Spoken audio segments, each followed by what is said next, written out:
If you're a podcast host, listen up, this one's for you. My name is Allie Jackson. I'm the host of Finding Mr. Height, a dating and relationship podcast that I've been doing for 4 years now, sharing my positive and practical approach to dating that's built on my own life experience. And I wanted to share another experience that I've had, my secret behind monetizing my show. It's called Red Circle, and I was just telling my colleague about how much I love their platform. With Red Circle, not only am I getting a seamless hosting experience, but I also love the support I receive in ad sales. It's not just typical ad sales either. It's targeted opportunities based on my show and my life. And the platform is super simple. You just set your preferences and Red Circle matches you with sponsors that align with your show. You can vet every opportunity and their platform gives you great analytics. More recently too, my Red Circle team has brought me opportunities outside of my podcast on social media to really augment the podcast partnerships, bring them full circle. I just can't recommend them enough. If you want to give it a try, go to redcircle.com to get your free trial. That's redcircle.com for a free trial. The following is brought to you by the Social Suplex Podcast Network. This is All Things Elite.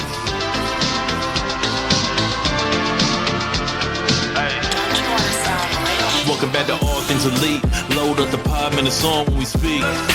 Rich right here, let me warm it up for Austin and Floyd. Couldn't be no one but the boys. When it come to All Things Elite from the fan perspective, swear, man, it ain't no question. Hear from them first. Swear, man, they putting in the work. No, they had to get me for the verse. Social Suplex Network's on. Hours at a time in your headphones. Austin and Floyd on the microphone. Backing out on the rant, getting in the zone. Pulling up the show, give it 7 stars, you already know. Who else could it be but the show with the proclivity for positivity? I'm gone.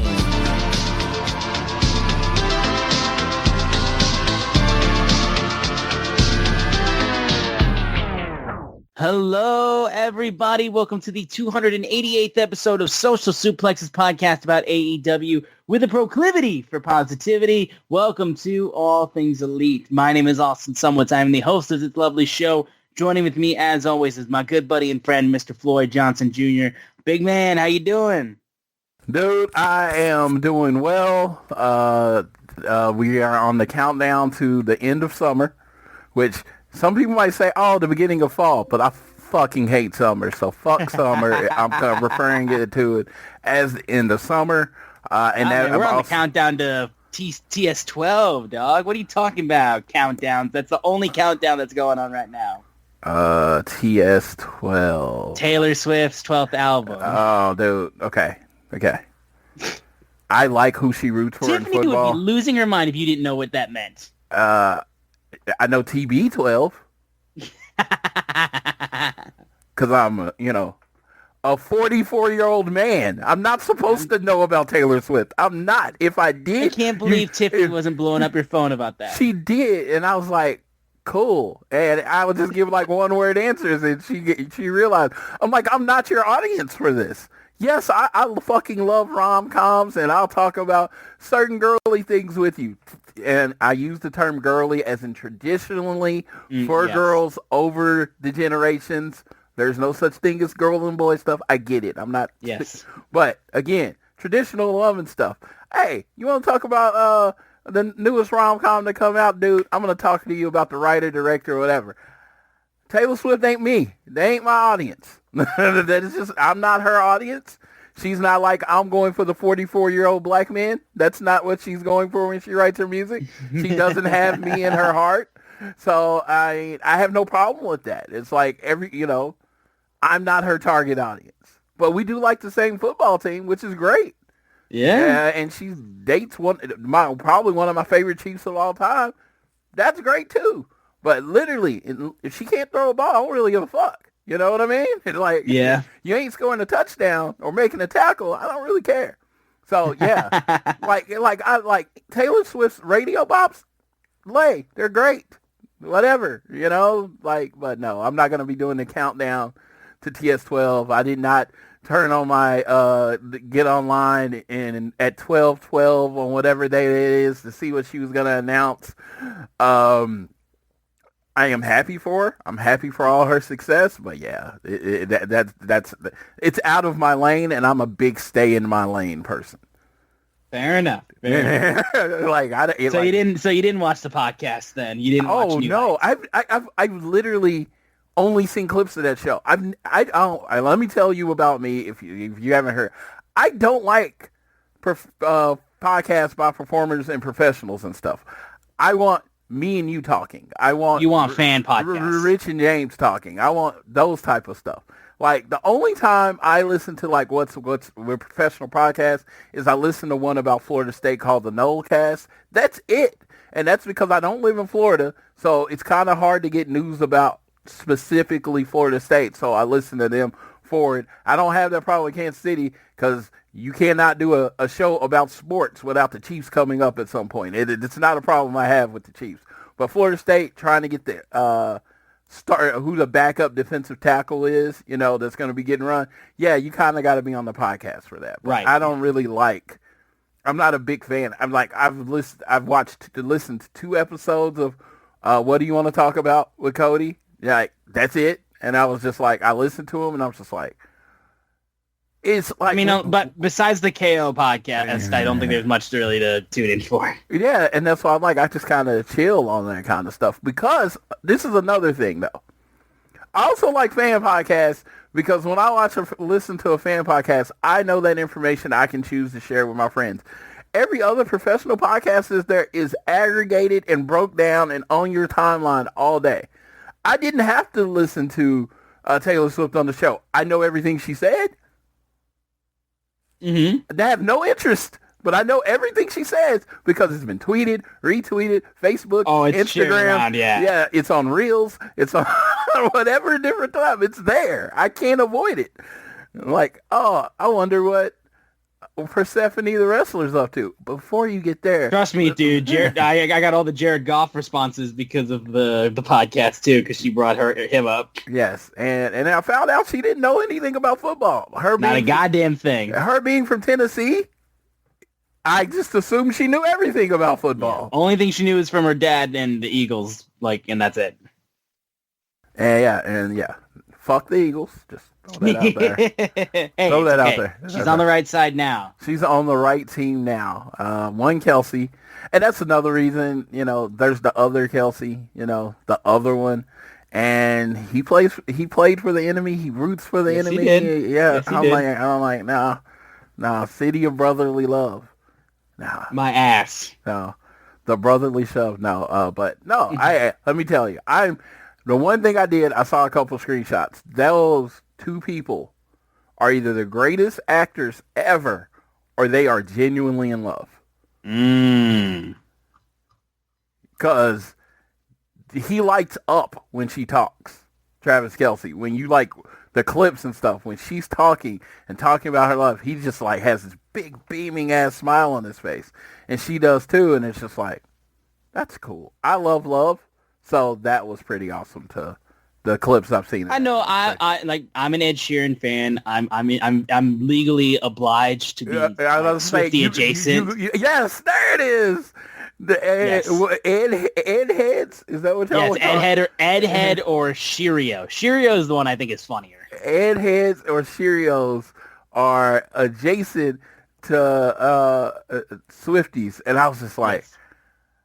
That is the most 2025 thing I've ever fucking heard in my life. I was like, my head was just like, I can't accept it. This is just too new. No.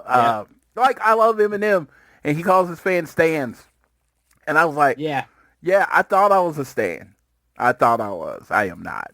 Like I said. Dude, I saw the fucking movie. Like, he put out that movie, Stans, where they brought in some legitimate hardcore fans to talk about like their experiences of being fans of his music and how his music got them through shit.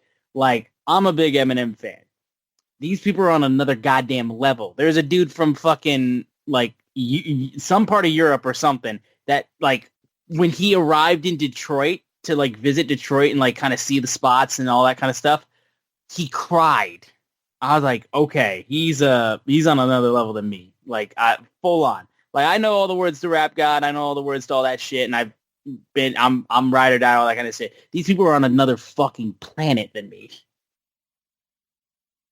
Oh, yeah. And they know, like, every word, every song. They know where to be. No, dude, it's like, my favorite part of the whole fucking movie was, like, he's like, how'd you know Eminem wasn't here? It's like, because I know what his car looks like. I'm like, oh, excuse me, what, brother? You said what? You know what his car looks like. That's what you just said? Yeah, and honestly, when people are that level of fandom, that level of crazy, they don't realize it. They don't hear how weird it sounds. They can't hear it. It's like, hey, oh. I will say most of them are still like every single one of them in that movie were still respectful and all that kind of stuff. That's the thing. It's just like, I've always been hardcore for like for the like wrestlers and stuff like that I like, but I never reached that extra level of fandom. Like I'm not even at the same level of like, you are with FTR where you've like hung out with them before and like, they know you on a first name basis. Like I'm not that way with any wrestler, musician, anything. And I think it's just because I always like, know that they're, entertainers and like they're real people. And like the furthest closest I'm going to get to like a conversation with them is like meet and greet shit. And then I just keep it pushing. You know what I mean? So, but also I've noticed by you like CM Punk. CM Punk is very much to himself. He doesn't like interact with fans like that. Right. Mm-hmm. You like Ed Sheeran. Also kind of a quiet guy. Keeps to himself. Relatively low key, yeah. Yeah, low key. I think it's kind of the people that you like. A little bit, yeah. Yeah, like you like a certain type of personality, and it's like FTR. Dude, Eminem doesn't go fucking outside. Like, yeah, that's I know that for sure. Like FTR, the first time I met them and didn't know who they were. I was very honest. I didn't know who they were, and they engaged like immediately. Like in 2015, because we're in the. We're in the 11th year of my love for FTR, and I was saying it's like they engaged me immediately. They wanted me to know before they left who the fuck they were, right? And they're very much like, and they do a lot of meet and greets. You know what I mean? They're out there. I don't remember the last fan expo or whatever AEW did that FTR wasn't a part of. They're very like fan engagement oriented. So. You just need to follow better people. Like Harley Cameron, dude, I could definitely see her hanging out with you. She's a very outgoing person.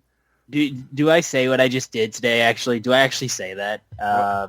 Because, on her Instagram, she actually shared that she's on this new fucking app that I've never heard of this before in my goddamn life. A few wrestlers got on it right after they got released from WWE. I've never used it though. Yes, neither have I. I created an account just to see what it was for her, and I was like, you know what? Fuck it. I get paid on a Friday. I signed up for her thing and like started DMing her actually. So I had a short little DM chat with her. So that was a cool little thing just to chat with her a little bit. It was like, again, very low key for the most part. I don't know if I'll message her again afterwards or whatnot, but she was nice in the text that we sent each other. That was cool, at least. I will tell every wrestler ever, learn how to work. Character is great. All that stuff is good. Fan engagement is the most important thing. 1,000%.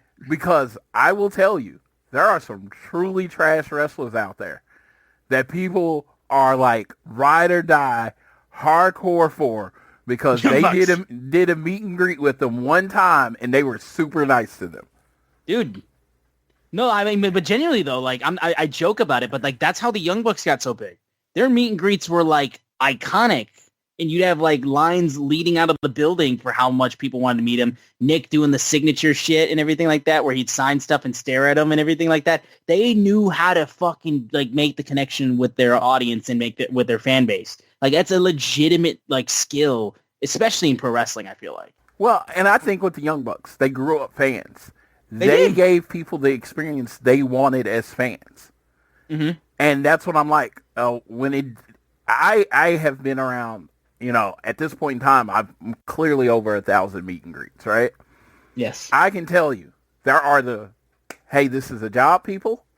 And they're not mean, but they're like, hey, how's it going? Well, not, they're like, hey, it's not how's it going. They kind of grunt. They take the picture, they sign it, they say thank you, and they move on. Yes. I will tell you, there are wrestlers that completely based on that meet and greet made me a fan. FTR, first ones. Yeah. They made me a fan. On that meet and greet, they were like, hey.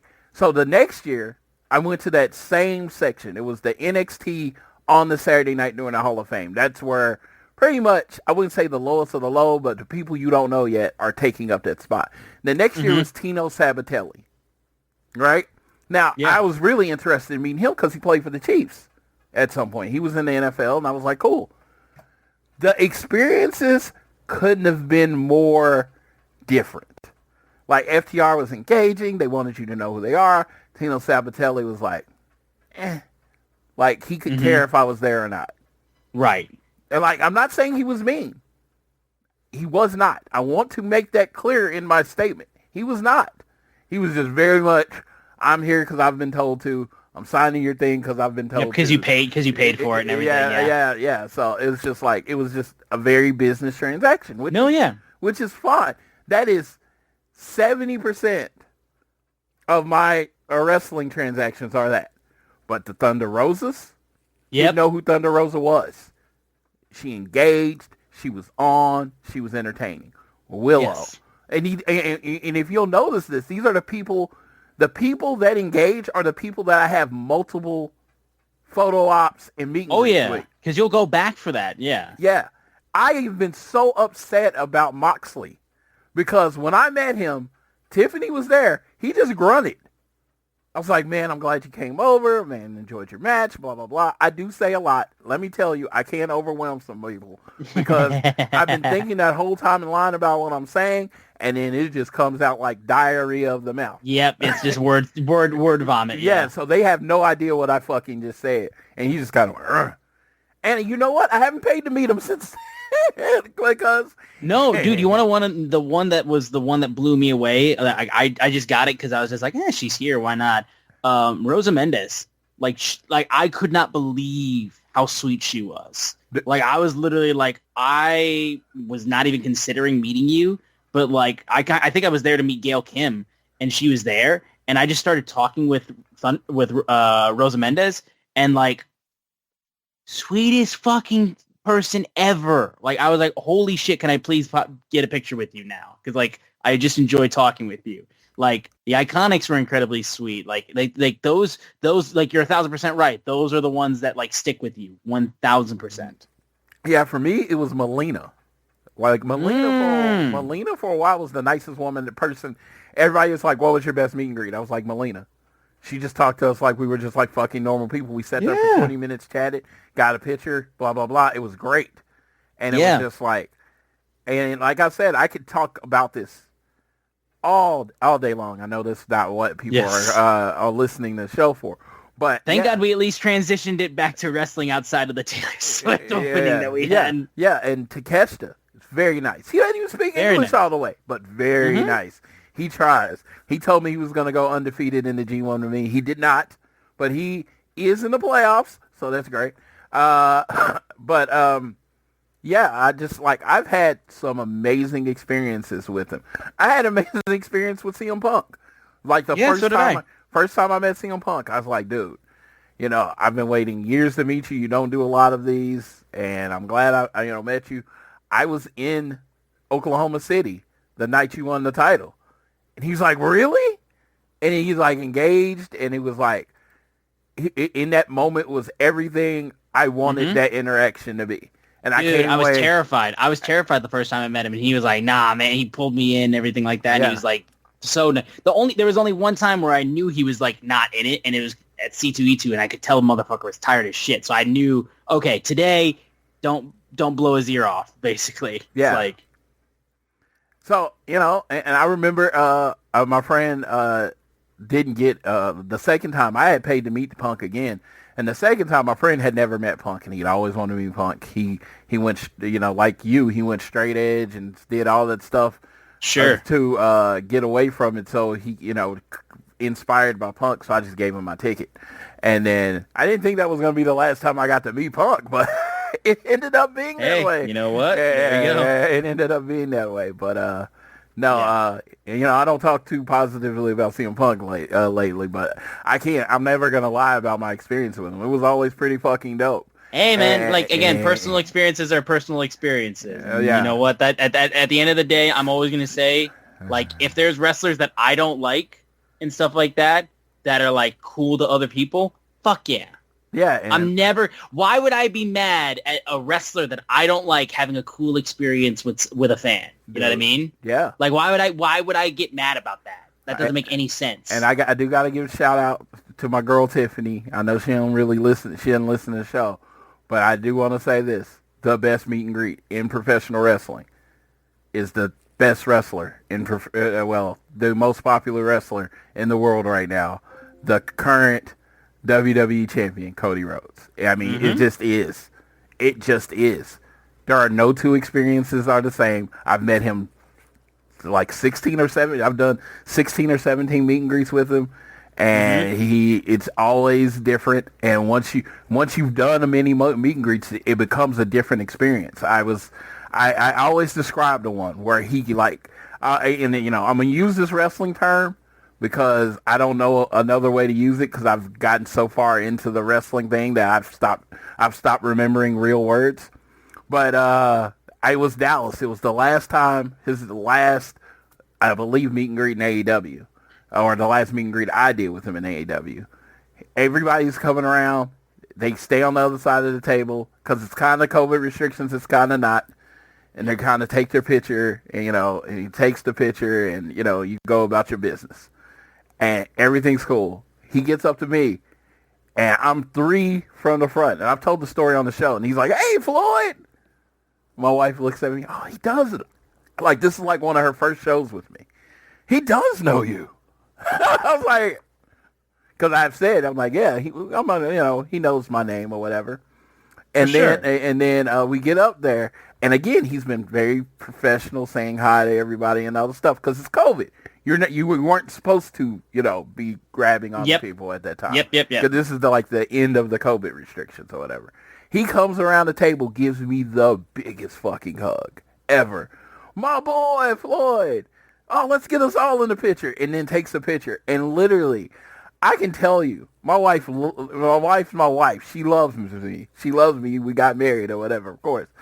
But in that moment, that look she gave me, like I was a celebrity. Yeah, you were a big fucking deal that day. Yeah, I never felt like at that time, I never felt more important in my life.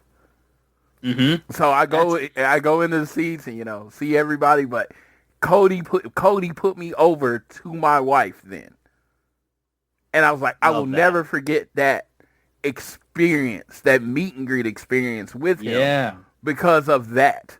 Because like I said, she didn't come on a lot of stuff with me.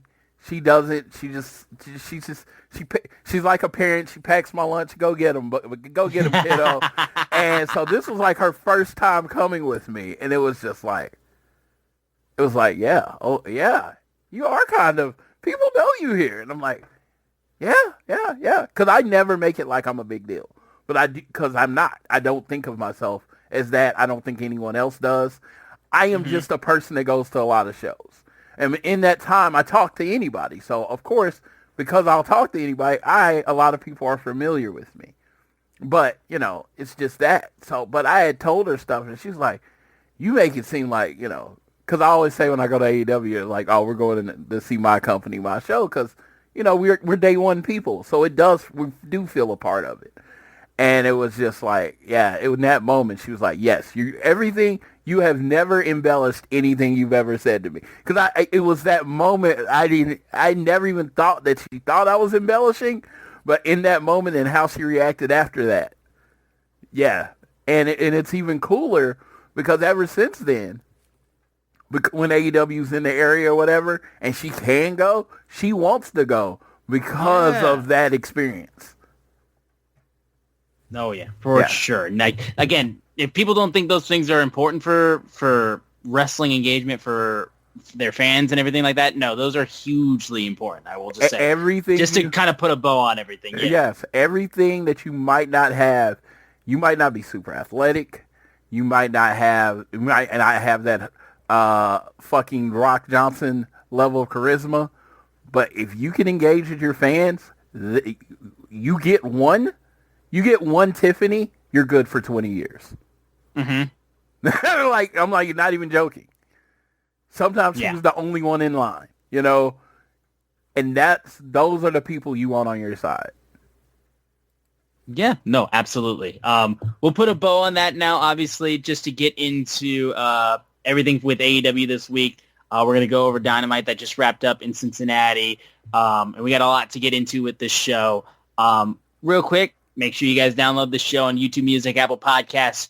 Rate, review, subscribe. Give us a share with your friends, family, coworkers, whoever you wish. Leave a review, and you can also follow us on Twitter at ATElitePod, at Social Suplex. Make this show possible. Please check out all the other shows Social Suplex have on their network. I am at Austin Sumowitz, SZUMOWICZ. Floyd is at Floyd Johnson Jr. on Twitter. Go to Chop Tees, get a t-shirt, sign up for the Social Suplex newsletter. Links are in the description of the show. I guess we could say big news of the week was about, I saw this come out recently with I think it was during the Collision tapings, with Ace Austin getting signed to AEW. He's All Elite. Oh shit! I guess I missed that. That was at the Collision. I try to avoid the. Ace Austin is all. I like Ace Austin. He is All Elite. I like Ace Austin a lot. He did a big man, little person thing in TNA with Sawyer Fulton, and I was watching Impact at that time, and I always thought he had off the screen charisma. Then he had it was called the Ace and Bay tag team with Chris Bay, and I thought that was a tag team that could lead to the future. Shout out Chris Bay. I fucking love that guy. Another amazing meet and greet, Chris Bay. I'll tell you. But yeah, Ace Austin signing, that's, I wouldn't say it's a big get, but he's such a solid professional wrestler. He fits into what AEW looks for in wrestlers in the performance style wrestling. I'll tell you right now, every time someone comes available, they're like, they should go to AEW. And I am of that opinion that you should fit now. I'm a lot more, to me, I treat AEW like the Chiefs. Not everybody can just be a chief. You know what I mean? You gotta come and be prepared and be good enough, and you have to fit into the system that is AEW. I think Ace Austin fits perfectly in the system that is AEW. And he could definitely be a player in ROH, as far as the TV and titles, TNT title picture. I definitely love Ace. I love that signing for AEW. Yeah, no, it's exciting to see. Honestly, that was one of the big news things I saw coming out of that. But we can move right into AEW Dynamite. Now, we were talking a little bit before we recorded this podcast. We were just, me and Floyd were shooting the shit and everything like that, just regarding this week's episode of Dynamite, because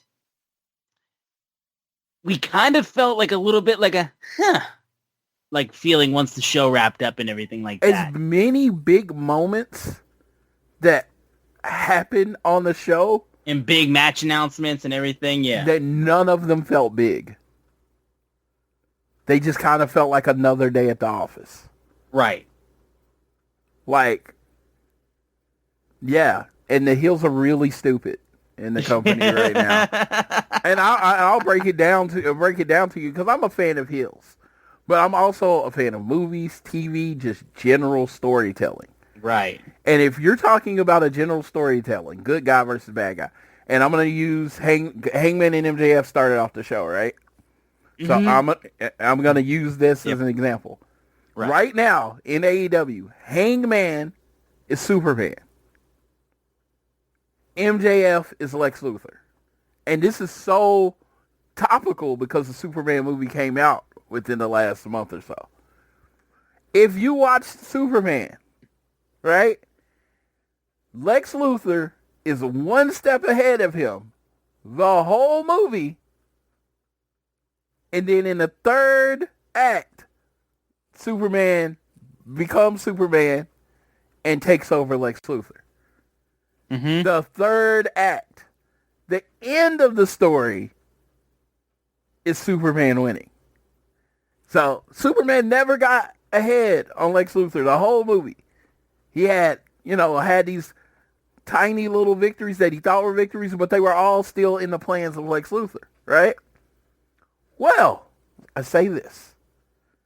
Hangman being Superman, last night in the first segment, he beat the bad guy. He is supposed to eventually beat the bad guy. He's just not supposed to beat the bad guy this early. Mm-hmm. Yeah. So this is in basically the relationship. Well, you can break down. This is in response to basically, so MJF and Hangman opened up the show. Honestly, like I said, their face-to-face promo battle was what I thought was my favorite part of the show tonight. That night. Basically, he was like, "You're the main character. I'm the main antagonist," according to these schmucks. He called him Seabiscuit. He said he was going to lose his first title reign at the first pay-per-view defense because he's going to make him angry because that's when he's going to fail. And Hangman immediately gets into his face, calls him out, and proceeds to say, "You dumbass, Seabiscuit wins in the end." And he said, if you wanted a shot at the AEW Championship, you should execute your gauntlet contract for a guaranteed shot. He steps back. He's gathering it together his thoughts. MJF then proceeds to go after him, saying, fans believe that you did nothing wrong, and hey, I might be the devil, at least I'm real. Hangman said he owned up to his mistakes, but he won't run from them like MJF does. And then he continues to poke the bear, basically, and just go on and on and on again, basically being like, the reason why you're holding on to this as your little safety blanket is because you know at your best you can't beat me. You have to use this as a cheat code, basically. And it's like, because you know on your best day you're not better than me. And he proceeded to call him a son of a bitch. He says, at Forbidden Door, I execute my contract. Then he says it, crowd pops, and then MJF just kind of stares like, oh fuck, did I just do that? And then Hangman goes up and goes, then Max, I will see you at Forbidden Door, dumbass. And the dumbass part, like, honestly, the fact that it ended with him calling him a dumbass is what set that, like, I mean, like, no lies were told. Max is literally a dumbass for doing that. Like, a guy that would, like, use that as a cash-in. Now and again, I know why that decision is made. They don't want to use it as, like, a legitimate cash-in sort of thing. The contracts have never been used like that. It was the case with, Christian when he had his contract. They don't like, AEW and Tony Khan do not like using, like, contracts in the way of, like, using it as, like, a Money in the Bank kind of, like, heist of the century kind of thing. They don't do that. They want it to be done in a one-on-one match, and you use it, you pick your spot, you pick your pay-per-view, and then you just have the match, basically.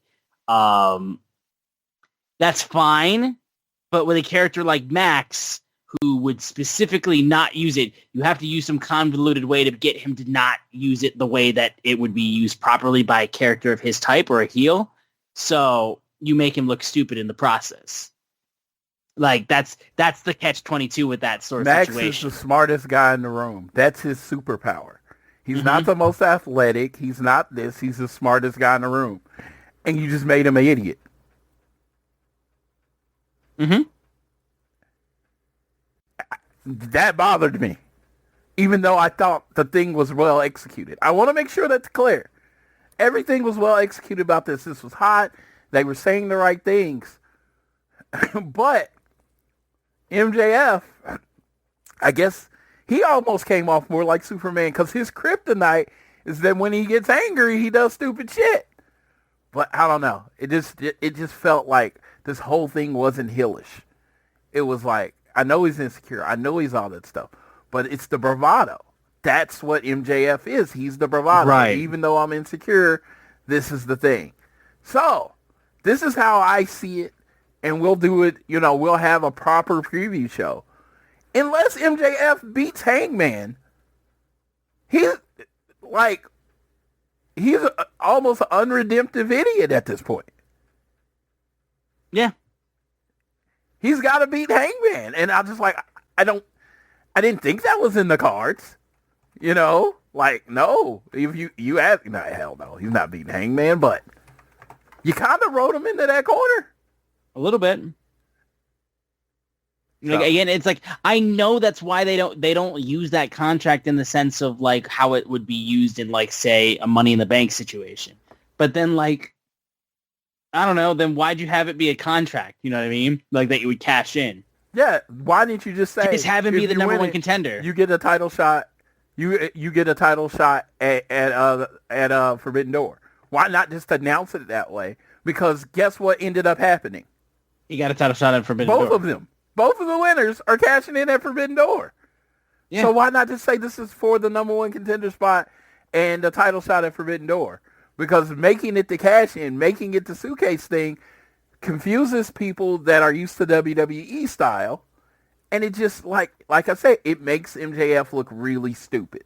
And again, exactly. I'm just talking, and I hope y'all understand this. This is me just watching Christian looked dumb when he had the whole contract thing. Again, I don't know why they just do that. Yeah, they just clearly Tony Khan does not like that being used in the way that like it would traditionally be used, where you would interrupt a match, throw yourself in, and then like pick the bones basically to win the championship. He's not a fan of that. He doesn't like it. So why do you keep having this as a figure? I mean, like you have it with fucking Athena too. Yeah.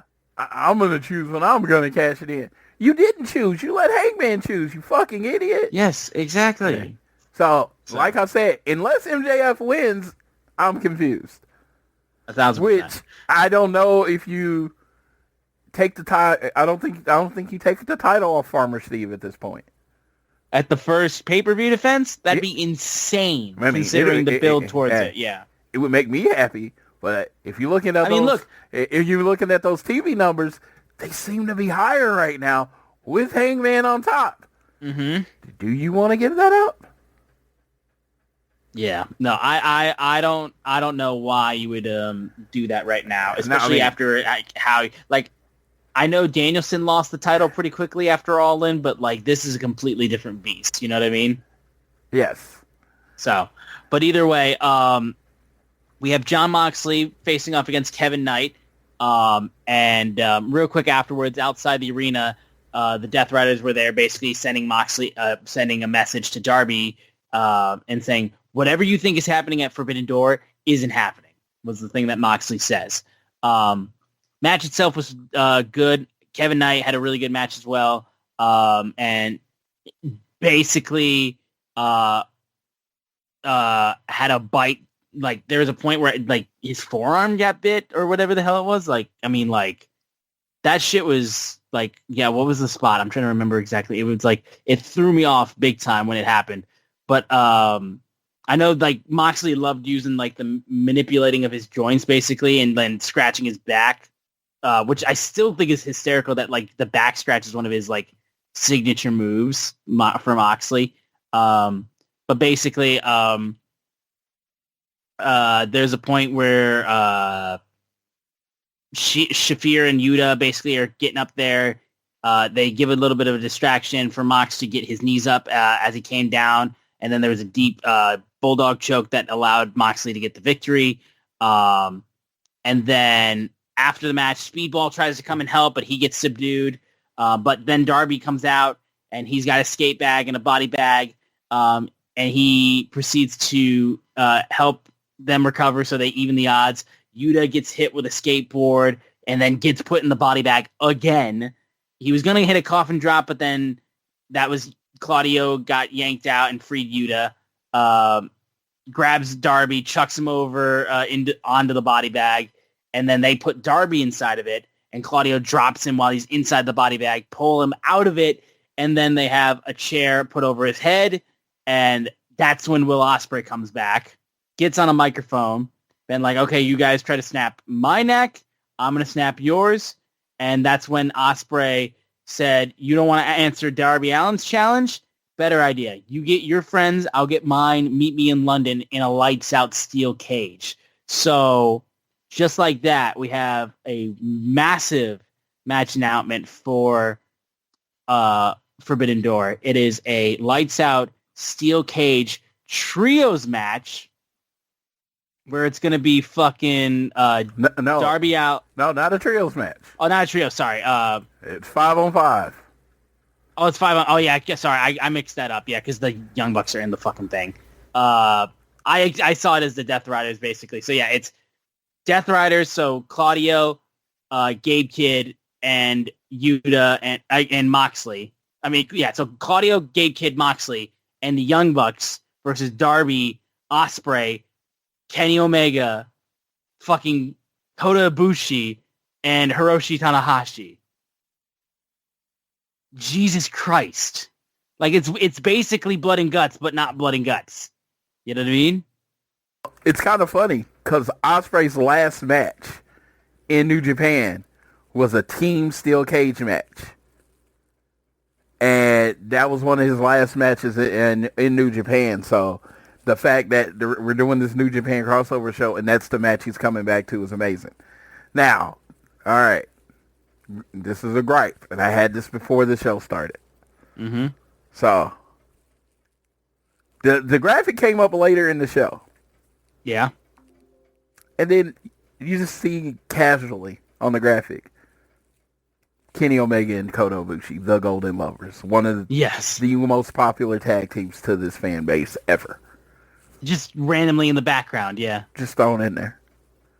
I think on this show, there were 3 significant moments that could have ended any television show you've done, as in, if the moment was built up to correctly, it could have ended the show. I was telling, I broke down the thing for you before. Next week in Scotland, first match, Mox comes out and says, these are my boys. I got this group and I got the Young Bucks. What the fuck are you going to do, right? They start attacking Will Darby. Fuck, maybe even Tanahashi, because the show's in Scotland or whatever.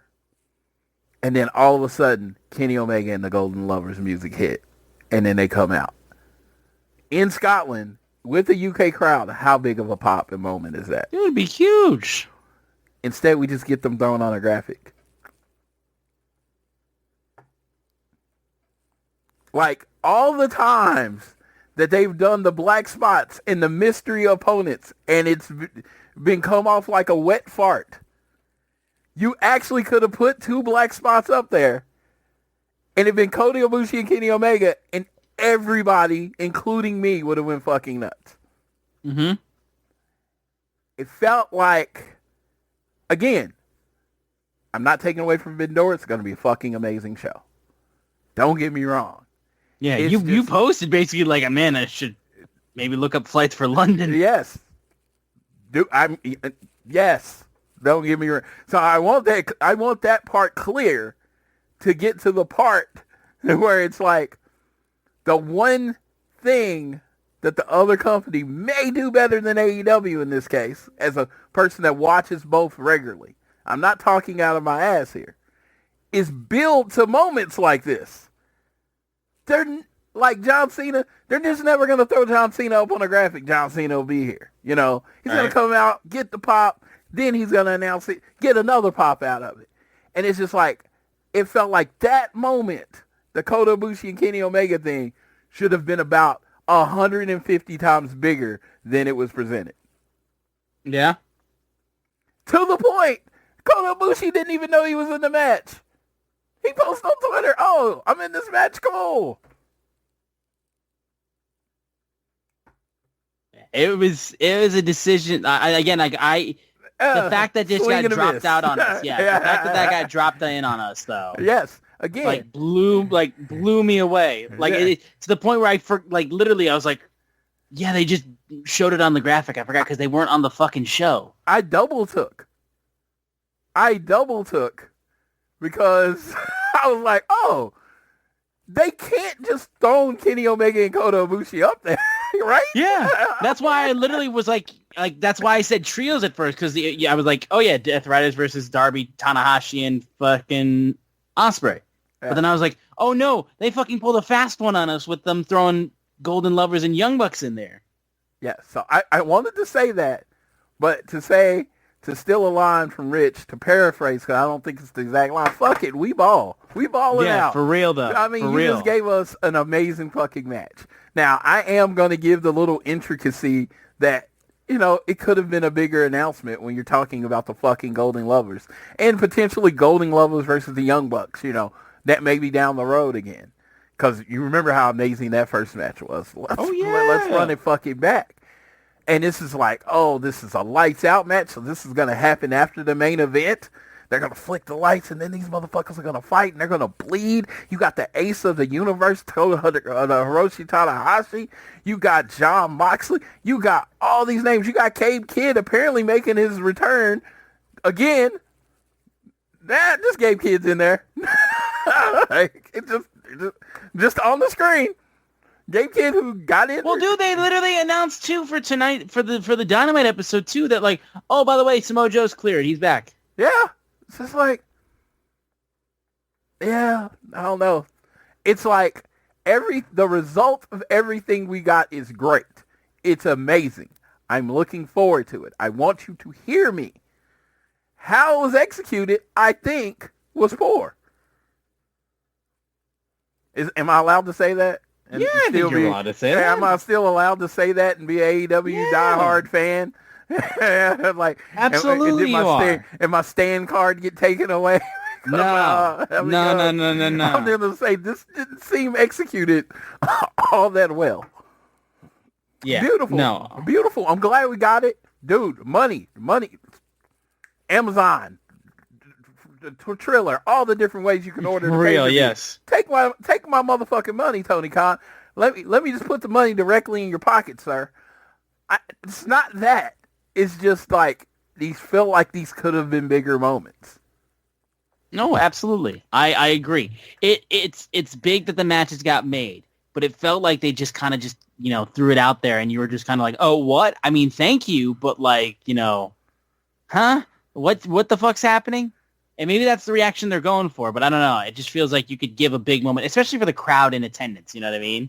Yes. Like, that's more so, because imagine the crowd if they got to experience that with Golden Lovers coming out and facing Young Bucks and everything like that. Like, it'd be crazy. Because when it does happen, when these things happen, and you build to these big moments, this is what leads people to turn into the next week. This is get you higher ratings for the next week because you have these big moments and they're like, oh shit, Kenny Omega and Kota Ibushi came back. Oh, I gotta make sure I watch next week. And absolutely. And it's like, oh, these two people we'll talk about later. Lowe's knows to bring your vision to life, it's important to find the right color. That's why MyLowe's Rewards members get a free Valspar paint or exterior stain sample to test your look to confidently refresh your space. Offer valid in-store only 8/7 to 8/20. Limit 1 per customer while supplies last. Discount taken at time of purchase. See associate for details. Rewards program subject to terms and conditions. Details at lowes.com/terms. Subject to change. Oh my God, I haven't seen them in this many years. I need to tune in next week.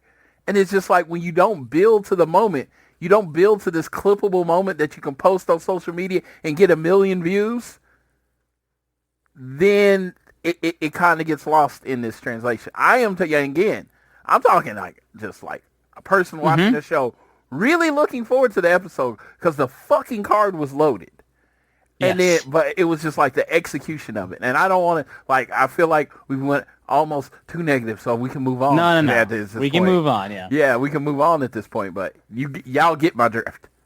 1,000%. We move into Mercedes Moné, Thekla, and Sky Blue versus Alex Windsor, Queen Aminata, and Willow Nightingale. And as this happens and the match is about to start, Tony Storm appears in the upper level. And basically, as she was doing that, though, Athena also appeared in the crowd a few sections over. And then eventually we got into the match itself. This was entertaining. I felt like there was some really good stuff right here. There's a point where she got, like, Alex Windsor was getting beat up bad, but she was able to make the hot tag to Willow, and she was able to get thing in there. And then eventually there's a point where there's a giant cannonball on Mercedes, Sky Blue, and Thekla by Willow. And there's a point where Windsor's got Monet looking like she's going to get her to tap out, but eventually she gets Sky Blue into a sharpshooter, gets the win. Windsor once again getting a nice little appearance there. Oh, hold on. Windsor! Yes. They got some gas under her, man. And go on. Dude, her sharpshooter is Natalia-esque. It is no. It's the way that you want to see a sharpshooter be put on. It is put in deep and back, and it looks like a move that could tap someone out. Yes. In a world where a lot of people put on like very loose, not excellently executed sharpshooters, yeah, she's right there with Natalia for me.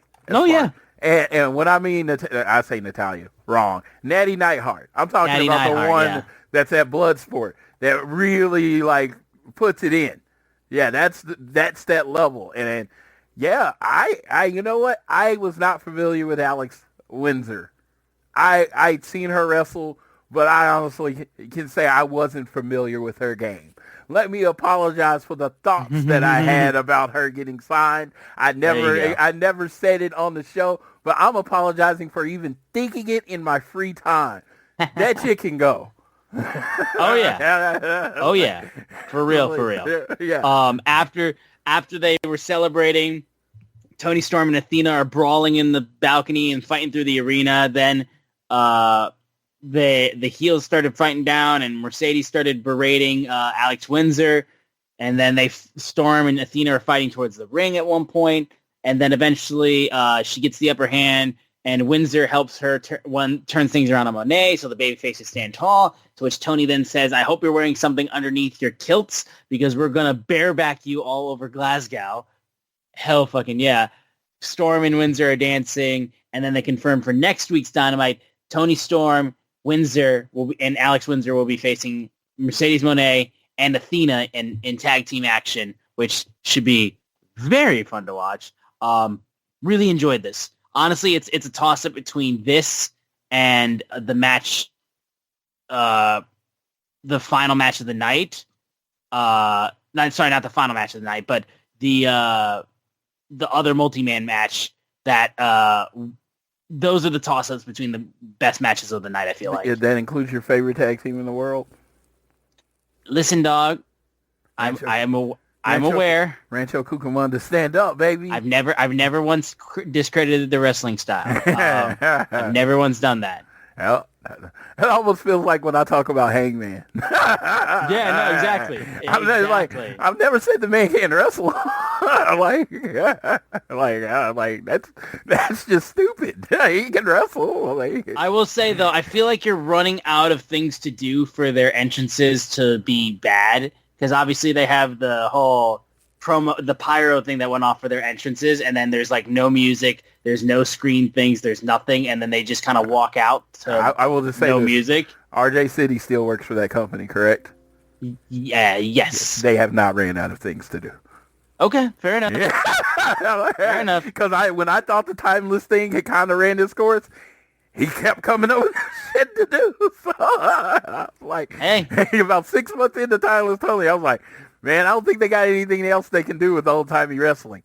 A year and a half later, they still haven't ran out of shit to do. So, all right, I will give you that. I will give you that. I think the Young Bucks, this is vintage them when it comes to their interests and shit. They like the fun part of wrestling. They like to keep wrestling kind of fun. And I think there's more you can do. I think there's more ways to fuck with them. All right. Well, we'll move in though to Adam Copeland versus Stokely Hathaway. This is all right. Well, let me tell you. It was all right. It was Let me tell you, this was brilliant. This was the thing. Yeah. No, when they announced it, this is the thing I was most looking forward to, right? Yeah. Then they did it. And I just don't, like, I don't know if they do comedy well. FTR? Just the company in general. Like, in the match. I don't know if they do comedy well. Because this was supposed to be comedy, and there were some funny moments. But then it felt like specifically the fan who was wearing the 6th on the Beach shirt, shout out Jericho Cruz, calling out Stokely for the no hose thing and said it like beat for beat, bar for bar. The woman saying, is that a serious question? Deadpan, amazing. That was good too. That was soul crushing. Could you imagine a woman saying that? Somebody's like, man, don't do that. No, are you a serious? No. My God, your soul is like. You could not even been into her. It could have been your friend going up to her as a joke. But she says, is that a serious question? Your balls just go up inside of you, and you start. Yeah, you kind of hide a little bit. Yeah, you start stinking. Your voice goes up an octave because your manhood has just been taken. That line was delivered so well. It was delivered so well. Is that a serious question? Yeah. Yeah, it feels like that she was done fun in her personal life. I liked how Stokely went for a spear instantly, and then he just basically bounced off of him. Yes. This is what I'm like. So, I've seen these matches before. And they're generally earned. You know, like he screwed over the person a lot, and they was like, well, if you beat this person, you get 5 minutes in the ring with them. That's how these things go. This is because it comes from a long line of transgressions from the manager. Because they're kind of speed running this, you didn't get that. So it just felt like Copeland beating up Stokely for no reason. Right. That's what it felt like, right? Like, I'm just going to beat up this guy for no reason because Stokely at the time hadn't really done anything to Cope.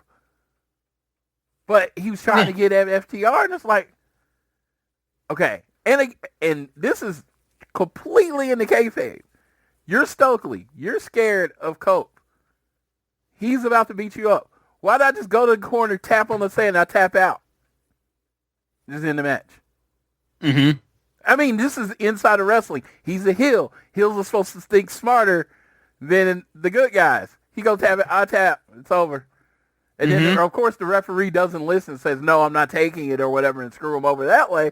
But it just felt like, as far as you're watching the show, there was I felt like 15 missed opportunities to make it more entertaining to us as fans. Right. It was done. We got some good stuff from the crowd, but when your crowd interaction is the actual good part of the match, I think that might be a problem. Just a little bit. But just a little bit. They got to where they wanted to get to. FTR. Yes. FTR, technically, I want to make this clear. They did not break the restraining order. If you actually saw how it happened, Cope dove out of the ring and tackled Dax. Mm-hmm. Dax never got in the ring. He pulled him into the ring, Cope broke the restraining order. And I'm like, again, old wrestling, Stoke will bring that up next week. Maybe they do it. I don't know. But, yeah, FTR never broke the restraining order. Cope actually broke it. Now, FTR, as far as I understand, would have had to initiate contact for the restraining order to go away. Right. They didn't do that. So I don't know if that was an execution issue, that was on purpose, and we're going to see about it next week. We'll find out.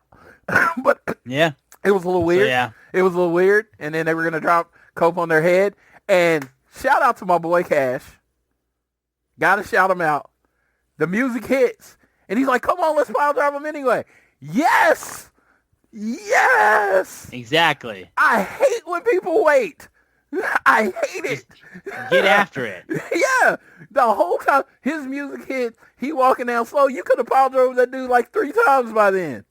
Right. And then it would have just been 201. But, yeah, okay. I don't know. I just thought that was, to me, there were a couple little things on the show tonight that really stuck with me. Cash still like, come on, let's do the pile driver. That popped me because, again, heels always just like freeze because music is like paralyzing apparently. Apparently, no, they didn't. So I thought that was cool. For sure. Like I said, it was a fine enough segment. But the biggest thing was about as they were going after Cope, Christian Cage ran out with Spike making the save. Nick Wayne was right behind. He was ready to use Spike to smack the chair out of Wayne's hand. Cope speared Kip Sabian. They turned around, Cope and Christian looking at each other, and they hug. And, Cage nodded, used the ramp basically on his own as Cope walked back, remained in the ring basically to just kind of see. So, I guess they're still trying to make the decision that, they're not fully on good terms, but they hugged. So, that's put things well fast in motion to we're moving very quickly through this reunion thing. You know what I mean? So, like maybe they're gonna still have some shit to get past, like deeper shit. But like for the most part, I mean, they've squashed most of it. You know what I mean? Like we've moved past a lot. Yeah. I will say this. For me and my girl Jackie's forecast, because we're going to Toronto, the match we want, I feel like we are well on the way to getting that match. So for us, this has been great because I am a 0% warrior, right? I'm like, hey, I'm going to the show kind of thing. But my friends aren't. They want to make sure we're getting the match. They want it announced. I'm never, I'm just like, whatever kind of thing. So that was as close to announcing FTR versus Christian Cage as All Out as you're going to get without them saying the words. Yeah. No, I mean, they basically, he quote unquote found himself in a sense. Yeah. Yeah. Yeah. I mean, when you get chair to the head, apparently a concussion was all he needed to find himself. That's all. He just needed his bell rung. Yeah. It's like those movies where the guy has amnesia and then he hit in the head again and remembers everything. That seems like what happened to Christian. Yeah, a little bit of that. We then had Brody King, Tomohiro Ishii, Hologram, and Hiromu Takahashi versus the Young Bucks, Kyle Fletcher, and Josh Alexander. I mean, like I said, this match was just like, here's everything. You know what I mean? This was fucking people thrown onto a wall and to be like, go have a great match. And honest to God, they did. That was really good. Apparently there's a point where Justin Roberts got super kicked by the Young Bucks. And according to Tony Schiavone, he was told that Tony Khan fined them both $10,000 each for super kicking Justin Roberts. Fair enough. Match itself, though, fast-paced, really good work from everybody involved. And basically, Brody King, there was a point where he got TK drivered on the stage, which knocked him out for quite some time. I loved how they went after Brody just to make sure they got rid of the biggest threat, I feel like, in the entire match. I love watching fucking Kyle Fletcher work. The little bits that we got at him and Takahashi, since they're going to be facing each other at Forbidden Door for the TNT Championship, has me very excited for that match because they were doing some good stuff. I felt like he proved his own basically, and like honestly had really good stuff in this. But in the end, the match goes along, and we have Brody King still finding a way to get back in there, throwing Kyle Fletcher to the outside. Young Hologram takes out the Bucks. Takahashi then gets the better of Josh Alexander, hits the time bomb and gets the pinfall. And then that's when they confirm the Takahashi and Fletcher match for the TNT Championship. Really fun. Like I said, there was a lot of bodies in this.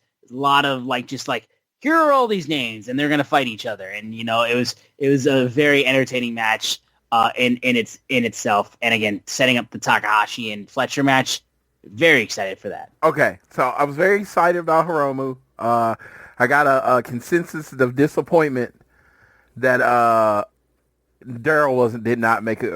He trip. Did not. No, I was hoping that maybe there's still a chance he makes it to London, but I don't. I need to see him there. Daryl apparently had visa issues, so okay, he couldn't get in the country.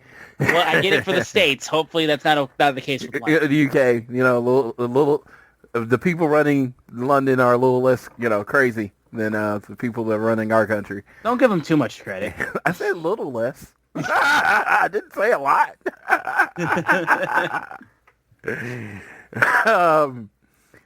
So hopefully, he can get his visa. Daryl can get his visa cleared. Please, I need to see Daryl. Company Hiromu. But yes, I was trying to think of who it could be, and of course, I always go Shingo. Shingo, other than Takeshita, is my favorite wrestler in New Japan. But he had wrestled the night before, and I was like, I think that would have been like a PJ, and I don't know if TK is just jump on the plane and get here. So right. Hiromu Great pick. I love Hiromu. I love his excitement and energy that he brings to all his matches. He has been trying to cross over into open weight matches. I think he might have. I'm not 100% sure. So, cool wrestling with Kyle Fletcher. This is a Forbidden Door match. This is a Forbidden Door match. This is a match you would not get normally through the year that you're getting on this show. This is a Forbidden Door match. I feel like this and the TBS match are the most Forbidden Door matches right now. Yeah. So I give a shout out to that, because this really feels like... Only problem I had during this match is I did get a phone call at work. I had noted in my head that I was going to go back and watch the match and actually know what happened. I did not. So I have no idea. I mean, everything you told me was me finding out about the match, because when I got off the call, the match was long over. So that's what, unfortunately, that's the problem with trying to work and watch a show at the same time. Most of the time, I'm really good about going back and watching what I missed, but I did not. Mm-hmm. I didn't go back and watch this, unfortunately. Well, either way, there's this thing called Madden out, and it has. Yeah, I was gonna say unfortunately distracted me. If you've got some other things. If we're friends on Sony, you'd be like, "Is Floyd never not playing Madden?" From this point onward, I mean, like, listen, man. Yes, I am not playing Madden. The few hours where I'm playing college football, like, that's pretty much it. I'm going back and forth. For real. So we then move into Swerve Strickland coming out, and before he was able to address Okada, he was asked by Renee Paquette if he was cleared. Swerve brushed it off, basically, and that's when Okada walks out, calls out this injured knee of Swerve, basically because he's got a possible knee injury that he's picked up. He said he was still going to bring all of his fight to the Unified Champion, and basically Kazuchika told him, "You got no chance to beat him while you're hurt," and then proceeded to call him a bitch. Swerve shoves him. They're broken up by security, and then that's kind of the end of that. Kind of hoping that, that was the case, that he's not hurt severely. Obviously, he said he's still going to be wrestling and everything like that, but hopefully it's not anything too serious, or if it is, it's kayfabe, you know what I mean? Also, they had to switch mics because at first Renee's mic was not working, so they had to kind of do a little bit of an audible. But yeah, there was that segment, and then quickly that's when Death Riders got their thoughts about Ospreay getting Tanahashi, and then they proceeded to be taken aback by that. And like Mox was like, he got who on his side. He's just like, okay, you know what? Forget it. And then that's when he went in to find the Young Bucks to add them into the match, basically. No, I told you about this before the show, so I have to go, because I thought this was the best performance of the night. Yes. Moxley comes out, and she's like, they got Tanahashi. And he's like, Hiroshi Tanahashi? Yeah. He's like, they got Hiroshi Tanahashi. Yeah, he's like, oh my, what? With just the look on his face. And then he said, shit, I think is what he said. Yeah. He sold this man as the biggest badass to ever badass ever. Right. I just like this look, this slight impression that you got from him. You just made a man that is scared of no one hesitant. Yeah. If you know nothing about Hiroshi Tanahashi and you're watching Dynamite, you don't watch New Japan, you don't know about the ace of the universe, and that moment, and all you saw was Moxley's reaction, you would think fucking God was coming through that door. Because that dude was like, fuck, you got Tanahashi. And it's like, I was so impressed by that. It's like, it's probably one of those little things that no one probably pays attention to. But he got that man over with an expression and one word. And I'm not saying Tanahashi's Tanahashi. He's over. Don't get me wrong. But I'm saying to an audience that might not know who that man is, he did everything with just an expression. Mm-hmm.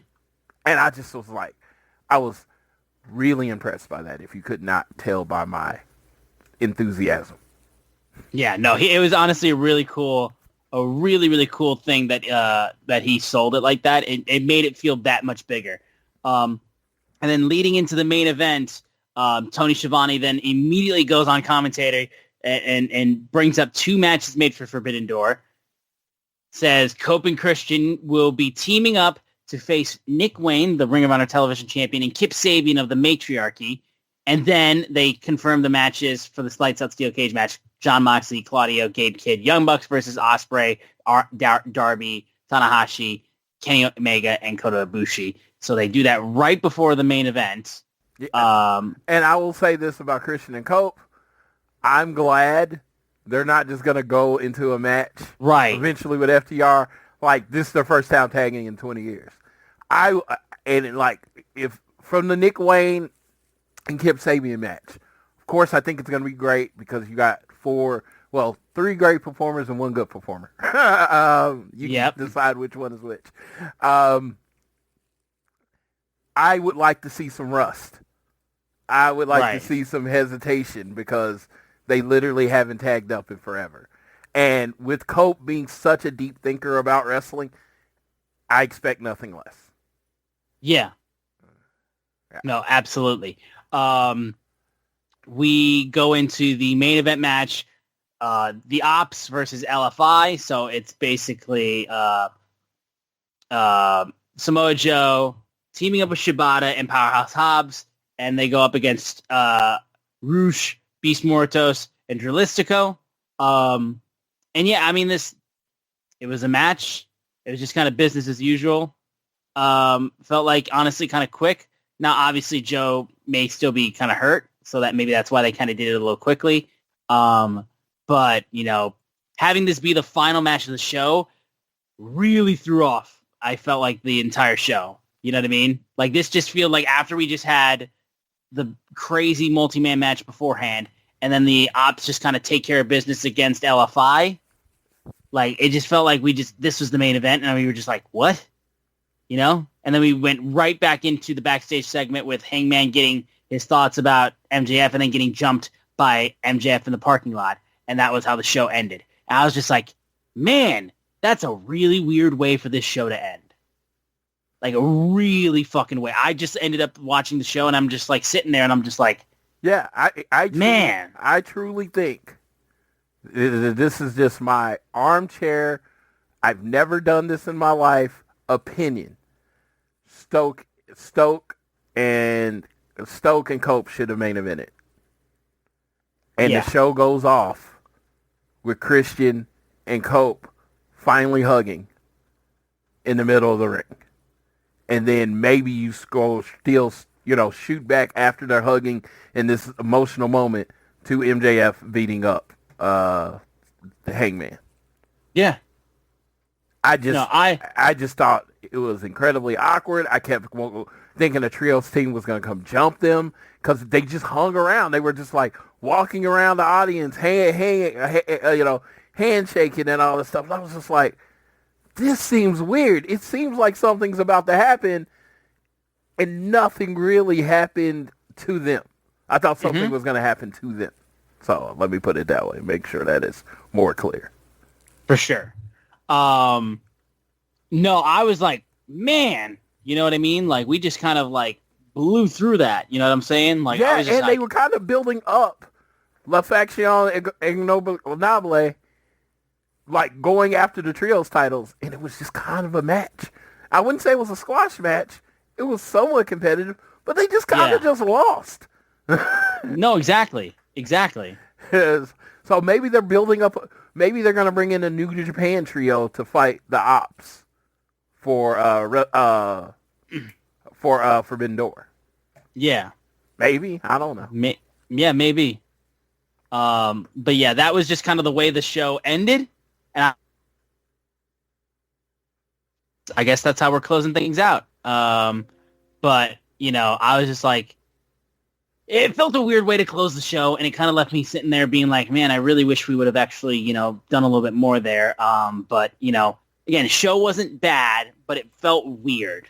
It felt very weird with some of the decisions made, with the lack of having some big moments for the announcements for what's going to be a crazy Forbidden Door it's already shaping up to be. But outside of that, though, moving into Collision, we have Jet Speed having a tag match with Death Riders, Jon Moxley, and Wheeler Yuta.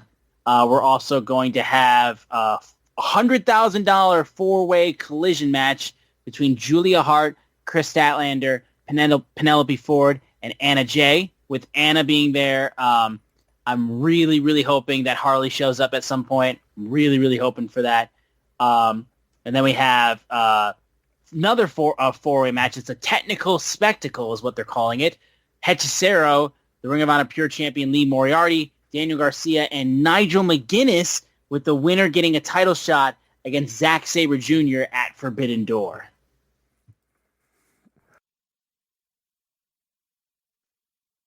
Oh, you're muted, Floyd? Yeah, can you hear me? I hear you. Okay. Let me tell you about this. Okay. I'm excited.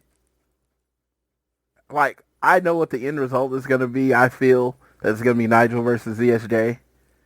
And that's a great match because you're supposed to get these dream matches at Forbidden Door. Yes. Shout out to Nigel. It's UK. He's going to get a big pop. ZSJ's from the UK. Big pop. This match is probably going to be the most popular match on the show because they're from the UK. Mm-hmm. You couldn't give ZSJ a real like wrestler in AEW. Yeah, somebody like that a name, could possibly lose the belt to. like a name. Like, you couldn't give him Samoa Joe. I think Samoa Joe versus ZSJ excites me. I'd be hyped. I'd be hyped. He did just get back, yeah. So no, don't shout out to Nigel. You do Nigel versus ZSJ on the Dynamite Wednesday. You do it on Scotland, that Dynamite. You do Nigel versus ZSJ there. They have their little match. On the pay-per-view, come on. I am of the opinion, and if you listen to the show, you've heard this. New Japan, AEW should be just as invested as New Japan getting hot again as they are in their product staying hot. yes. Because to me, at this point in time, with WWE doing what they want, the symbiosis between AEW, New Japan, and CMLL and Stardom is exponentially more important than anything. 1,000%. More 1,000%.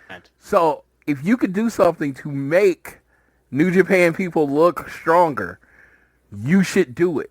Because you want to make the wrestling ecosystem look incredibly healthy, especially with these reports coming out that they basically want TNA to eat AEW and then become the number 2 wrestling company, so that way they can kind of have the 1 and 2 spot under their control. This isn't the 70s and the 80s. We know what we're watching. So by that being stated, give us the big matches. Make ZSJ look as strong as possible. Make Hiromu look as strong. Make New Japan look as strong as possible to hopefully help heat their product up again. And I know everybody will be like, that's not TK's responsibility. It kind of is, though. It kind of is. You took all their stars. They all work for you now. Yes. So this is the give back. Yeah, it's the give back. And like I said, I have seen it. There are New Japan people that hate AEW. There are AEW people that for some reason hate New Japan. Again, we've won like every battle as far as a wrestler ever, so I don't understand why you would have any hatred towards the New Japan way. They've just made AEW what they are. No, 1,000%. With New Japan people, like, New Japan didn't make Kenny, AEW isn't AEW. So I'm just like, maybe I'm just thinking outside of my mind. Maybe I'm just too nice. This is nice Floyd. My nice brain is taking over. It's like Forbidden Door. This Forbidden Door should be making New Japan look as strong as fucking possible. Right. It's not going to affect AEW's product. It's not going to affect AEW's bottom line, making New Japan look strong. Sure. I'm not going to be like, you know what? Takahashi beat Kyle Fletcher. I'm done with AEW. I'm done. I can't watch this anymore. I can't watch this anymore. ZSJ beat Samoa Joe. This is stupid. I'm done watching wrestling forever because the world champion of another company beat the non-world champion. What? For real though? No, I'm not seriously. asking for CSJ to tap out Hangman. Just give somebody a little bit more substantial. Again, it's UK, United Kingdom, UK. It's London. Nigel's huge over there. I heard the pop when I was at Forbidden Door. Or at All In. ZSJ's huge there. It's gonna be an amazing pop. But I'm just saying, for the bigger scope idea of this thing, give him someone. Yeah. And then afterwards, again, one last match that was announced just recently for Collision. Kyle O'Reilly and Roderick Strong of Paragon are going to be facing Blake Christian and Lee Johnson. Thank you. Give Paragon some wins. Yes. I am not a Kyle O'Reilly singles guy, but there are not too many people I like more as a tag team wrestler than Kyle O'Reilly. And I felt like him and Roderick Strong and Paragon, I don't know if it's been injuries or what's going on, have not been featured enough as a tag team. And I feel like you could give them some tag team wins to build up them going after someone. It's just like, again, you know how much I love tag team wrestling, so I am not unbiased in this thing. But you got to keep the mid to lower card of the tag team division strong. That way, when it's time to put somebody up against the Hurt Syndicate or whoever the champion is, it doesn't feel so rushed like it always seems to do. Just have them stacking wins on Collision. Maybe 10 matches against jobbers. And you'd be like, oh, this person has won 11 tag team matches in a row. That's why they're getting the next title shot. You don't have to do a fatal four-way or a four-way match to decide the number one contender. You've been building the number one contender for months. Yep. Do that. Exactly. Do that. Do that. And then for Dynamite next week, of course, tag match between Athena and Mercedes versus Timeless Toni Storm and Alex Windsor. And then the final of the World Tag Team Title Eliminator Tournament, FTR versus Brodito, with the winner getting a Tag Team Championship match at Forbidden Door. Yeah, so I think that's everything we need. FTR is gonna bust them up because I don't know. In one-on-one tag team matches, FTR is undefeated in the UK. It's gonna be a hard spot. I feel like for Brodito. If they win, I'll be stunned. Yeah. I will be stunned. Well, anytime Brody King's on one side of the ring, I at least give the person a chance. No, yeah, they've got 1,000%. I mean, Brody King he can hold up everything on his own, and Bandito's no slouch. But I will be stunned if this random makeshift tag team out of nowhere beats FTR, just for this huge spot. I'd be stunned. But who knows? Maybe Cope will come in to screw him here. But that is everything we got moving forward. We got a couple other headlines to touch on before we close out this show. Floyd, if you want to go ahead and go through that. Okay, I just had this up, and now I'm bringing it back up. AEW is doing a book contest for their new book coming out. And you buy the book, you post your screenshot or whatever or proof of purchase, and it enters you in a contest to win VIP passes to any AEW Dynamite. Any AEW Dynamite in the United States. Here it is. Okay. So this is your chance to win our All Elite experience for 2.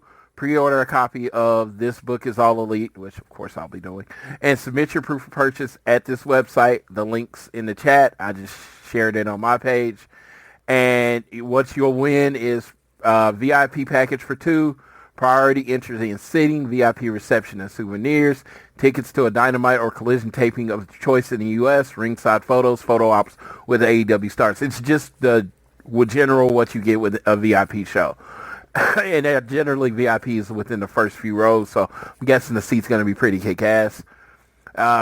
Pre-order the book or screenshot and share and learn more at this site. I thought that was really cool. I am pre-announcing. I plan on having it out today, but it will definitely be out for Monday. So that's the AEW one.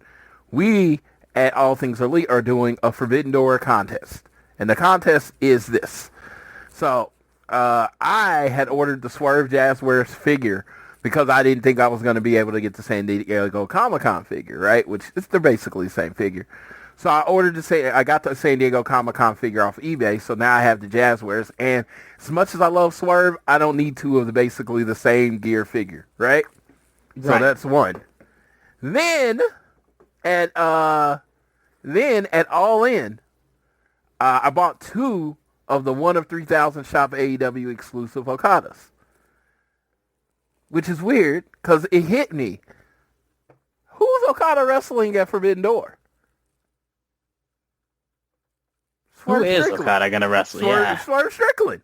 So literally the two things I have an extra of are two people wrestling at Forbidden Door. So I said Forbidden Door contest. What I'm trying to do is like picture it, video it to make the presentation good. I suck at pictures, so I'm going to have Crystal help me tomorrow. And that's when it'll be posted. That's the only reason it's not going to be posted at the time that this show drop is because I'm terrible with making these type of things, and I kind of want to make it look cool. But the winner, it's one prize. It's a grand prize. You're going to be, quote, like, retweet. Y'all know that stuff. But you got to be following at All Things Elite or at AT Elite Pod, and you have to be following the Social Suplex. And your reply has to be who's going to win between Okada and Swerve. This is the little, I want everybody to do it. Everybody's included or whatever. But this is the thing. The winner is only going to be picked from the people that get their answer right. So you're going to have a rooting interest in the match. So only the people that pick, if Swerve wins, only the people that pick Swerve or comment Swerve are going to be in the drawing. If Okada wins, only people that pick Okada are going to be in the drawing. Fair? Sounds pretty simple, right? Feels simple, yeah. Yeah. So, no, the reason I do it is generally these catch on fairly quickly, and I get like thousands of people, right? And, you get thousands of people doing the entry, and it's great, and I keep track of it and all that stuff. But it almost becomes like the lottery at that point. It's like 1 in 3,000. Well, if everybody's picking Okada or Swerve, that'll cut your odds down a little bit. So it'll give you better chances of winning. And I want you to win because you win both. This is not like first prize gets one, second prize gets the other. No, you get Okada and Swerve. Both fairly valuable figures or whatever. Okada, I know, is 1 of 3,000. You cannot buy it. It is sold out. So this is the only way you're going to win this is through our contest. So that will come up tomorrow once I get it pictured and formatted correctly. Of course, the winner's going to be announced after Forbidden Door because I can't announce it until I know who the winner is. So it will be announced on the show right after the Forbidden Door review show. The winner will be announced. All right. So this is, and for all of you, this is just to get more engagement to their Twitter account. This is going to get people to listen to your show. Yes. Duh. Yep. Pretty much. I'm like, I mean, that's the what? Yes. That's pretty much it, guys. We have a new Twitter manager, Laura. I've brought her up last week. She's been tweeting out, getting us some good engagement. But because basically our Twitter had been dead for the better part of 2 years, it probably doesn't have the engagement that it has once had. Because there were times where I used to could just post anything and we get a bunch of replies on it. Well, it doesn't get the engagement because we haven't been working on it. That's me. That's on me. I made the Twitter page. That's completely on me. But I want to give Laura the chance to help build the audience, engage with people. So I decided to do this contest because, yes, I could just sell the shit on eBay, whatever. But I'd rather do this. I'd rather give a chance for somebody that might not have been able to get the Okada figure, might not have been able to get the Swerve figure. You know what? For a few clicks and a correct guess, you can win both. There you go. Yeah. And that, I feel like, you know what? I think that's a good way to end it.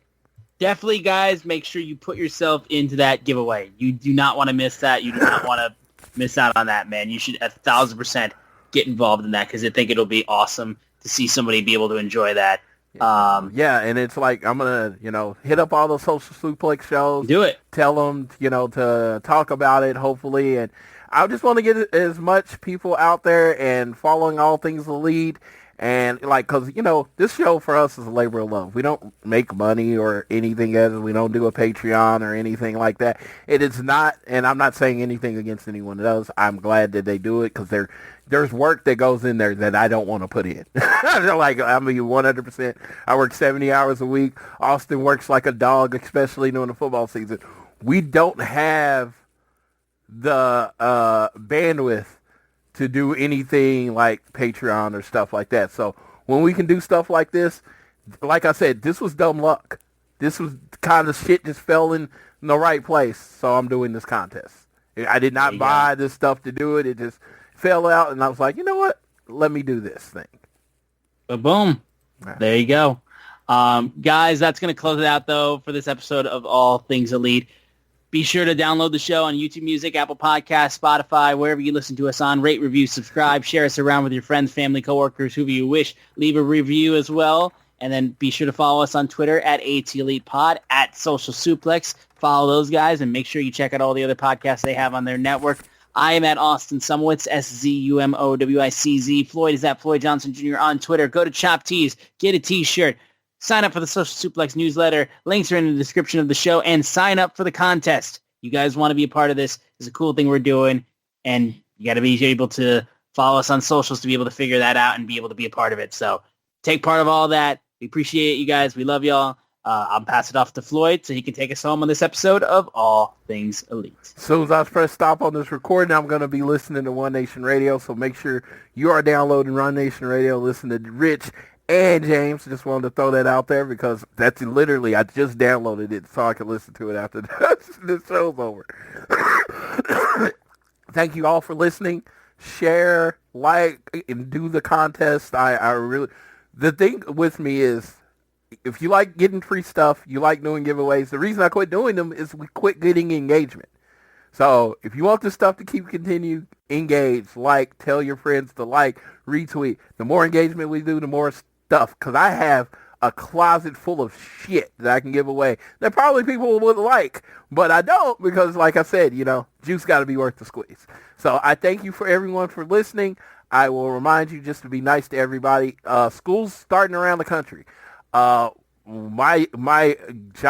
thought process going into college, and you'll get where this goes, was to be a teacher. And then I found out how much teachers made. And then I was like, nah, I'm good. But because of that, there are a lot of my friends that have went into the teaching profession, and they have to spend their own money to get their classes up. And they put out Amazon wish lists and links and all that kind of stuff. And you probably see it in just another person asking. But you, honestly, my opinion, just a Floyd opinion, teaching is the most important job in this country. I'm not even joking. It is shaping the minds of America's youth. It is a more educated person just means a better citizen.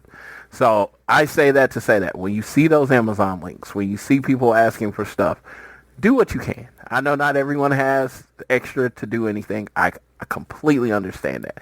But do what you can. Share the link. Share the tweet. If you can buy a pack of pencils or something for like $5 or $10, do that. It doesn't have to be thousands of dollars, but just do whatever you can to help the teachers that you know and you may even not know.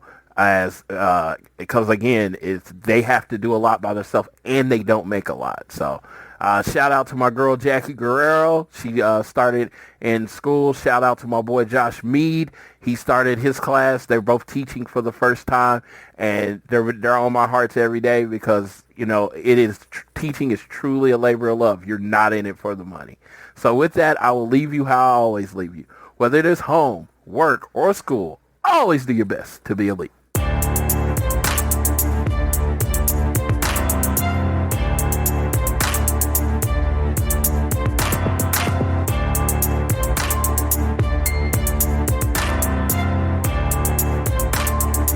If you're a podcast host, listen up, this one's for you. My name is Allie Jackson. I'm the host of Finding Mr. Height, a dating and relationship podcast that I've been doing for 4 years now, sharing my positive and practical approach to dating that's built on my own life experience. And I wanted to share another experience that I've had, my secret behind monetizing my show. It's called Red Circle, and I was just telling my colleague about how much I love their platform. With Red Circle, not only am I getting a seamless hosting experience, but I also love the support I receive in ad sales. It's not just typical ad sales either. It's targeted opportunities based on my show and my life. And the platform is super simple. You just set your preferences and Red Circle matches you with sponsors that align with your show. You can vet every opportunity and their platform gives you great analytics. More recently too, my Red Circle team has brought me opportunities outside of my podcast on social media to really augment the podcast partnerships, bring them full circle. I just can't recommend them enough. If you want to give it a try, go to redcircle.com to get your free trial. That's redcircle.com for a free trial.